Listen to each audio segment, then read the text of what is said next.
Good evening, everybody. As you all know, that water is very important for all of us. A major part of our body is made up of water. But जब हम aquatic word use करते हैं aquatic environment या aquatic ecosystem, तो if you see in practice what we mean to say is we are talking about water present in the external media, right? And as far as fresh water is concern, fresh water जो है earth पर if you see it is found in two forms. एक तो है standing water. Standing water का दूसरा नाम है लेंटिक. लेंटिक जो है if you see this is derived from word lenis. Lenis का मतलब है काम. और इसमें if you see standing water में जो हैबिटेट्स इंक्लूड होते हैं वो हैं lake, pond and marshes. Marshes यानी कि स्वैम्प या दलदल. दूसरा फॉर्म जो है फ्रेश वाटर का वो है रनिंग वाटर. हालांकि हम ये कल क्लास में कर चुके थे. रनिंग वाटर को लोटिक भी बोलते हैं. लोटिक जो है डिराइव किया है लोटस टर्म से. इसका मतलब होता है वॉश्ड, राइट? सो इसमें इफ़ यू सी जो हैबिटेट्स इंक्लूड होते हैं रनिंग वाटर में वो है स्प्रिंग यानी कि झरना, स्ट्रीम यानी कि छोटी नदियाँ, एंड रिवर्स यानी कि बड़ी नदियाँ. ठीक है. इसके साथ साथ इफ़ यू सी जो है अगर हम देखें तो 2/3 of the earth is occupied by water, but the major part of water is covered by seas and oceans, right? हालांकि फ्रेश वाटर फॉर्म जो है in this water is minimal, बहुत ही कम है, but still that small proportion, or you can say that fresh water is very important for the survival of organisms or all the plants and animals on the earth.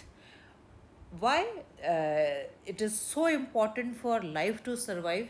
Because of the main two reasons. particularly अगर हम man को centre में रखें तो जो water जो है बहुत ही इम्पॉर्टेंट है उसके सर्वाइवल के लिए. पहला रीज़न जो है वो ये है कि ये सबसे if you see fresh water जो है that is the most convenient and cheapest source of, you can say, for domestic and industrial use. Fresh water जो है डोमेस्टिक और इंडस्ट्रियल यूज़ के लिए बहुत ही चीपली अवेलेबल है ह्यूमन बीइंग के लिए. दूसरा अगेन जो another reason for it's being so important to human being is if you see that fresh water ecosystem जो है it is again convenient and cheapest, I would say, cheapest waste disposal system. यानी कि जो भी कूड़ा कचरा होता है, जो भी गंदगी होती है, चाहे वो इंडस्ट्रीज़ की है चाहे वो ह्यूमन वेस्ट है, वो इजीली जो है इसमें डिस्पोज ऑफ हो जाता है. These are the two main reason that fresh water ecosystem is very very important for human be. ठीक है. अगेन इतना अबंडेंट होते हुए भी वाटर जो है इतना if you see all around us we are surrounded by water. इतना abundant होते हुए भी there are certain limiting factors, right? there are जो कि इतना which affect aquatic, or you can say fresh water eco, not even aquatic, also among aquatic which affect fresh water ecosystems. ठीक है. तो आज हम इफ़ यू सी बेसिकली क्या करेंगे, limiting factors of fresh water ecosystem. तो इसमें जो सबसे पहला फैक्टर है, just a minute, that first the important most factor is temperature. तुमने देखा होगा कि जो वाटर का टेम्परेचर है वो इतनी जल्दी चेंज नहीं होता है एज़ कम्पेयर टू एयर. दिन में थोड़ी धूप पड़ी, एटमॉस्फेयर जो का टेम्परेचर जो है बढ़ जाता है, गर्मी लगने लग जाती है. ठीक है. Whereas on the other hand water का जो टेम्परेचर है वो इतनी जल्दी ना तो बढ़ता है और ना घटता है.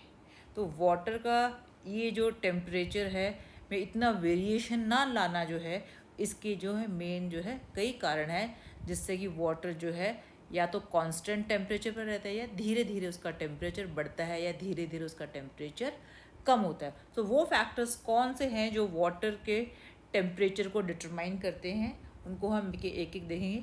First factor I would say is high specific heat। High specific heat का मतलब ये है कि हाई अमाउंट ऑफ एनर्जी और heat is required to increase the temperature by 1 degree Celsius. ठीक है, जैसे कि अगर आपको बताएं हम कि if you see 1 gram calorie of heat is required to increase the temperature of the temperature by 1 degree Celsius of 1 ml of water। आगे समझे, यानी कि 1 मिलीलीटर पानी का अगर हमें 1 डिग्री टेम्परेचर बढ़ाना है तो उसके लिए 1 ग्राम कैलोरी जो है हीट की रिक्वायरमेंट है। सो इसको हम कहते हैं हाई स्पेसिफिक हीट। तो इसकी जो नीड है वाटर की, वो हीट की रिक्वायरमेंट बहुत ज़्यादा है, इसीलिए वाटर का टेम्परेचर इतना ज़्यादा। बिकॉज आप इमेजिन करो कि बहुत बड़े लॉट के लिए कितने टेम्परेचर की, कितनी हीट की ज़रूरत पड़ेगी इसका टेम्परेचर बढ़ाने के लिए। दूसरा रीज़न जो है वो है high latent heat of fusion.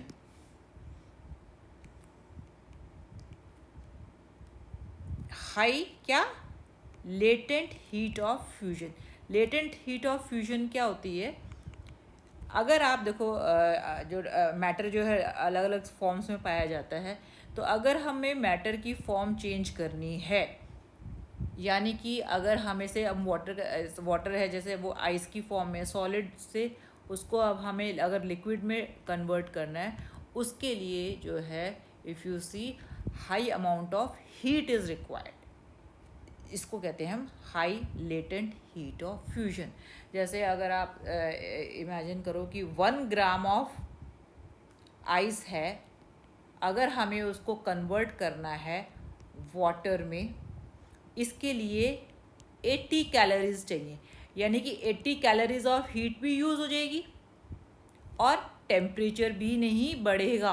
There won't be any increase in temperature and 80 calories will be simply consumed in converting 1 gram of ice into 1 gram of water। ये भी एक कारण है कि high latent heat of fusion के कारण जो है वाटर का टेम्परेचर जो है रिस्ट्रिक्टेड रहता है, इतना उसका टेम्परेचर बढ़ता नहीं है। ओके, जो थर्ड रीज़न है फॉर कांस्टेंट वाटर टेम्परेचर, वो है that is high latent heat of evaporation. High latent heat of evaporation का मतलब ये है कि यदि यानी कि अर्थ के सरफेस पर 1 ग्राम ऑफ वाटर को एवापोरेट करना है, उसके लिए if you see 560 calories of heat are required. तो आप ये सोचो कि कितना जो है इसकी हाई एनर्जी रिक्वायरमेंट है। और यही एक कारण है, इफ़ यू सी, तुम्हें पता है सोलर रेडिएशन कंटिन्यूसली अर्थ को सरफेस पर गिरती रहती है, ठीक है ना। और अगर ये जो वाटर है, if you see water surface का एवापोरेशन होता है, कहीं एवापोरेशन कहाँ से होता है? वेजिटेशन, तुमने देखा है पेड़ पौधे भी सूख जाते हैं, वेजिटेशंस है, ऑर्गेनिजम्स है, वाटर बॉडीज़ है, उन पर कंटिन्यूसली फॉरेस्ट है, यहाँ पर कंटिन्यूसली एवापोरेशन होता रहता है। एवापोरेशन होने से क्या होता है, एक बहुत बड़ा जो पार्ट है सन रेज का, वो जो है that is being utilized for this evaporation, और अर्थ का जो टेम्परेचर है इसीलिए जो है वो यू कैन से सूटेबल रहता है for the survival of living organism. Otherwise अगर high latent heat of evaporation ना हो तो अर्थ का टेम्परेचर इतना बढ़ जाएगा कि लाइफ का सर्वाइवल पॉसिबल नहीं हो पाएगा। सो ये जो डिसिपेशन ऑफ हीट है, यू कैन से एक तरह से डिस्पर्सल ऑफ हीट है, डिसिपेशन ऑफ हीट है, वो एवापोरेशन के कारण ही है, इसलिए अर्थ का टेम्परेचर जो है वो सूटेबल रहता है या लोअर रहता है फॉर द सर्वाइवल। ठीक है, अब जो थर्ड रीज़न है, sorry this was the third, fourth reason if you see for keeping the temperature low is greater density of water. Density of water जो है मैक्सिमम किस टेम्परेचर पर रहती है, 4 डिग्री सेल्सियस. यानी कि इससे अगर टेम्परेचर नीचे हो जाएगा तो भी वाटर एक्सपैंड करेगा, और 4 डिग्री सेंटीग्रेड से ऊपर हो जाएगा तो भी जो है वाटर जो है लाइटर हो जाएगा, यानी कि एक्सपैंड करेगा. 4 डिग्री सेल्सियस पे if you see water will sink down at the bottom. So this way इसीलिए इसकी हाई डेंसिटी के कारण ही जो लेक्स या हैं या लार्ज वाटर बॉडीज़ हैं वो टोटली फ्रीज नहीं करती हैं. करेक्ट. अब ये देखो, क्योंकि टेम्परेचर इतनी जल्दी वेरिएट नहीं करता, इतनी जल्दी चेंज नहीं करता, तो वाटर बॉडीज़ की जो टेम्परेचर रेंज है वो नैरो रेंज होती है, और जो वहाँ पर जो ऑर्गेनिजम्स होते हैं उनको भी इस नैरो रेंज में सर्वाइव करने की आदत पड़ जाती है. तो इन एनिमल्स को इसीलिए हम कहते हैं स्टेनोथर्मल. जो भी लिविंग ऑर्गेनिजम्स हैं वाटर बॉडीज़ के, वो स्टेनोथर्मल होते हैं because they are habitual of surviving in narrow range of temperature. तो पॉल्यूशन के कारण अगर थोड़ा भी टेम्परेचर में चेंज आता है वो वहाँ की वेजिटेशन को, लिविंग ऑर्गेनिजम्स के लिए डेट्रीमेंटल होता है. वो उसको टॉलरेट नहीं कर सकते because they are habitual of living in narrow range of temperature. Correct. तो ये तो था first limiting factor, that is temperature. Second limiting factor of fresh water ecosystem is transparency. Transparency का मतलब ये है कि तुम्हें पता है कि वाटर बॉडीज़ पर सन रेज जो हैं वो सीधी पड़ती हैं, और अगर वाटर बॉडीज़ में सस्पेंडेड पार्टिकल्स हैं, ये सस्पेंडेड पार्टिकल्स जो हैं क्या करते हैं, सन रेज को ऑब्स्ट्रक्ट करते हैं. ठीक है. और जो है उनका पेनिट्रेशन कम करते हैं, एज रिजल्ट ऑफ विच जो टेम्परेचर है वो वाटर बॉडी का राइज नहीं करता है. अगर ये सस्पेंडेड पार्टिकल्स सिल्ट के हैं, सैंड के हैं तो ये एक तरह से वाटर को टर्बिड कर देते हैं. ठीक है. टर्बिडिटी बढ़ जाती है, और टर्बिडिटी बढ़ेगी तो पेनिट्रेशन ऑफ लाइट जो है वो कम होगा. ऑन द अदर हैंड, अगर टर्बिडिटी जो है और ये लिविंग ऑर्गेनिजम्स की वजह से है, तो वो जो है क्या शो करता है कि उस पर्टिकुलर वाटर बॉडी की प्रोडक्टिविटी जो है वो ज़्यादा है. और प्रोडक्टिविटी जो ज़्यादा होने का मतलब है this is a good sign of life in that particular water body. ठीक है. अगला फैक्टर जो है if you see which is limiting factor of fresh water ecosystem is after transparency, it is the current. Current means water current. तुम्हें पता है जो moving water bodies है उनका जो करंट है if you see that remains high. ठीक है ना. जैसे इफ़ यू सी ये जो स्प्रिंग्स हैं या स्ट्रीम्स हैं वो हाई ऑल्टीट्यूड से लोअर ऑल्टीट्यूड पर गिरते हैं तो वाटर करंट ज़्यादा होता है, फिर वो स्लो हो जाते हैं और फिर एकदम आके स्टैंड स्टिल भी हो जाते हैं. तो इस हाई करंट की वजह से क्या होता है कि उनका जो लैंड के साथ इंटरेक्शन ज़्यादा होता है. जब लैंड के साथ इंटरेक्शन ज़्यादा होगा तो क्या होगा कि जो वाटर की जो है यू कैन से वाटर भी क्लियर होता है, लाइट पेनिट्रेशन भी ज़्यादा होता है. तो जो करंट है वो if you see that determine जो है the distribution of gases, salts, और इवन जो ऑर्गेनिजम्स होते हैं वो भी अगर करंट हाई है तो ऑर्गेनिजम्स कम सर्वाइव करेंगे उस वाटर फ्लो में, अगर करंट कम है तो ऑर्गेनिजम्स ज़्यादा सर्वाइव करते हैं.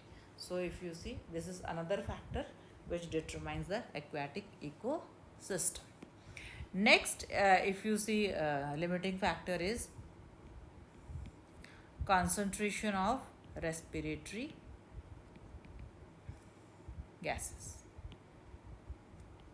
Respiratory gases कौन सी हैं? Respiratory gases जो हैं these are two, that is carbon dioxide and oxygen. ठीक है. और ये जो गैसेस हैं इफ़ यू सी, अगर हम कहते हैं ऑक्सीजन की कंसनट्रेशन इफ़ यू सी ज़्यादा है that means that is a positive sign for the survival of life over there. अगर कार्बन डाइऑक्साइड कंसनट्रेशन ज़्यादा है that means this is a negative sign for the survival of organisms in that particular water body. तो जो इस as of ये जो pollution है, you can say in this age of pollution I would say, वहाँ पर अगर water में डिजॉल्व ऑक्सीजन, जिसको हम DO भी बोलते हैं, और COD या BOD यानी कि बायोलॉजिकल ऑक्सीडेशन डिमांड या बायोकेमिकल ऑक्सीडेशन डिमांड, BOD, ये दो यू कैन से फैक्टर्स, यानी कि DO एंड BOD, ये जो दो फैक्टर्स हैं यू कैन से, ये जो है एक तरह से पैरामीटर्स हैं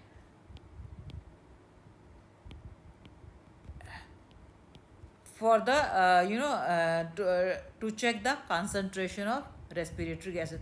डिजॉल्व ऑक्सीजन तो पता ही है कि जो ऑक्सीजन जो है वाटर में जो है डिजॉल्व होती है for the organism survival over for surviving over there.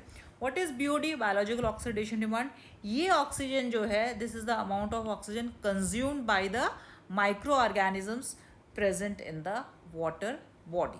So if you see, DO and BOD determines the you can say quality of water, correct? अगर वो polluted water जो है ज़्यादा polluted है, वहाँ पर if you see this DO dissolved oxygen जो है वो कम होती है, and this biological oxidation demand जो है वो बढ़ जाती है because of the microorganisms present over there, correct? Next factor, if you see, is concentration of biogenic salts.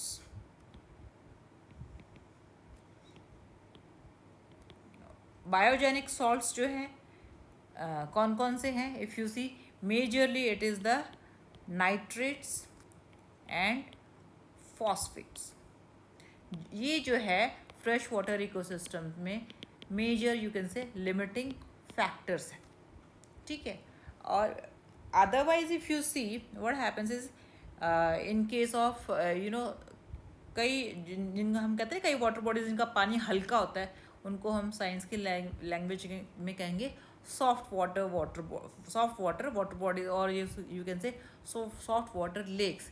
अगर इनमें भी आप देखोगे जो सॉफ्ट वाटर बॉडीज़ हैं, उनमें जो डेट्रीमेंटल फैक्टर है या लिमिटिंग फैक्टर है वो है कैल्शियम और दूसरे सॉल्ट भी।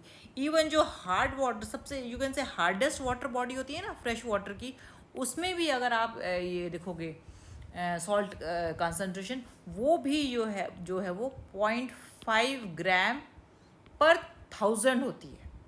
इसका मतलब क्या हुआ कि 5 gram of salt in 1000 gram of solution या इन 1000 ml ऑफ वाटर, इतनी कम कंसंट्रेशन सॉल्ट की होती है फ्रेश वाटर बॉडी में। फ्रेश वाटर में भी कौन सा, हार्ड वाटर बॉडी, जिसमें कि हम मैक्सिमम अमाउंट ऑफ सॉल्ट पाया जाता है as compare to sea water. Sea water में अगर आप देखोगे तो जो सॉल्ट कंसंट्रेशन वो कितने 30 to 37 gram of salts are found in per 1000 ml of water, ठीक है? इसके अलावा एक और दो और फैक्टर हैं। The next factor is isolation. Isolation का मतलब क्या है कि अब अगर आप देखोगे कोई भी दो फ्रेश वाटर बॉडीज़, कोई भी दो स्ट्रीम्स लगा लो, जैसे ये दो स्ट्रीम्स हैं, इन दो स्ट्रीम के बीच में एक बहुत बड़ा यू कैन से लैंड का पार्ट हो सकता है या बहुत बड़ा सी का पार्ट हो सकता है। तो ये जो दोनों फ्रेश वाटर बॉडीज़ हैं, this is number 1 and this is number 2, ये आपस में कभी भी मिलती नहीं हैं, सो दे आर आइसोलेटेड। तो आइसोलेशन के कारण क्या होता है कि इफ़ यू सी, तो जो इनके जो ऑर्गेनिजम्स होते हैं वो भी डिफरेंट होते हैं, ठीक है? जैसे लार्ज फिशेज हैं, लार्ज वाटर एनिमल्स है, they can not move from this stream to this stream because ये दोनों फिजिकली कॉन्टैक्ट में नहीं होते हैं, ठीक है? तो here you will see isolation जो है एक तरह से ये लिमिटिंग फैक्टर हो गया। वेयर एज ये तो मैं बता रही हूँ लार्ज वाटर एनिमल्स, जो स्मॉल एनिमल्स है ना, जैसे कि प्रोटोजोआ है, डेफनिया है, यू कैन से, और एल्गी है, क्रस्टेशिया है, इस तरह के जो स्मॉल एनिमल्स हैं, ये जो है क्या होता है, ये बहुत साल तक अगर टाइम तक डॉर्मेंट भी रहे ना ड्राई एटमॉस्फेयर में, तो भी कोई फ़र्क नहीं पड़ता है। जैसे ही ये वाटर के कांटेक्ट में आते हैं दे सर्वाइव। तो जो स्मॉल एनिमल्स हैं वो चाहे फर्स्ट लेक हो, सेकंड लेक हो, यानी कि यूएसए की वाटर बॉडी हो या यू कैन से यूके की वाटर बॉडी हो, वो जो है सिमिलर पाए जाते हैं बिकॉज इनकी जो डिस्पर्सल कैपेसिटी है वो बहुत ज़्यादा है और एफिशिएंट है as compare to large animal. And now the last limiting factor of aquatic ecosystem is osmoregulation. ठीक है, अब जो फ्रेश वाटर फॉर्म्स हैं उनकी बॉडी जो है में सॉल्ट की कंसनट्रेशन ज़्यादा होती है as compare to their surrounding, तो वो जो है हाइपरटोनिक होते हैं. तो जो हाइपरटोनिक सेल होते हैं, हाइपरटोनिक इंडिविजुअल होते हैं, and if they are surrounded by water, water has always tendency to enter their body. ठीक है, तो क्या होता है कि अगर water keeps on entering their body तो वो एक स्टर्म में आएगा ना जो पूरा स्वेल होके बस्ट कर जाएंगे. तो ये जो इंडिविजुअल्स हैं फ्रेश वाटर इंडिविजुअल्स, वो जो है कुछ टेक्निक डेवलप कर लेते हैं ऑस्मो रेगुलेशन के लिए. जैसे कि को प्रोटोजोन्स में वाटर वैक्यूल्स होते हैं. वाटर वैक्यूल्स क्या करते हैं, बॉडी से लगातार वाटर जो है रिमूव करते रहते हैं. फिशेज हैं, दे हैव गिल्स, जो कि वाटर को कंटिन्यूसली रिमूव करते रहते हैं, as a result of which they are able to maintain the osmotic concentration और ऑस्मो रेगुलेशन. ठीक है, सेम वे ये तो था फ्रेश वाटर में. इसीलिए जो मरीन एनिमल्स होते हैं they are not able to survive in fresh water form because they do not have these devices. एक तो उनकी बॉडी भी जो है, इफ़ यू सी, उनकी बॉडी हाइपोटोनिक होती है, जबकि यहाँ पर जो एनिमल्स होते हैं उनकी बॉडी हाइपरटोनिक होती है. वो हाइपोटोनिक होते हैं और ये हाइपरटोनिक भी होते हैं. So as a result of which if you see osmo regulation जो है it plays very important role in you can say determining the type of body. Correct? I think मतलब आपको ये क्लियर हो गया. अगर नहीं क्लियर हुआ तो you can write down in the comment. I will again try to make you understand in WhatsApp group. Okay, this is all for today. Thank you very much.